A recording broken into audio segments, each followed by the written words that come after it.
Fridge లో కూర బయట పెట్టాల్సింది జాను.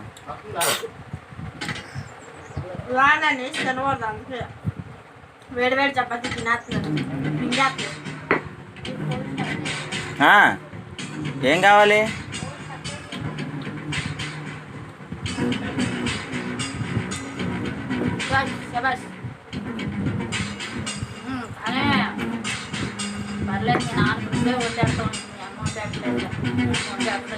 అమ్మ మమ్మీ వద్దు కదా, ఇంకా మమ్మీని ఇంటికి పంపించేద్దాం, మన ఇద్దరం వండుకొని తినేద్దాం.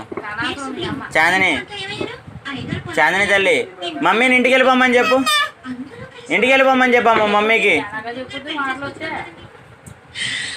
మన ఇద్దరం వండేసుకొని మన ఇద్దరం తినేద్దాం డైలీ చపాతి. బాగా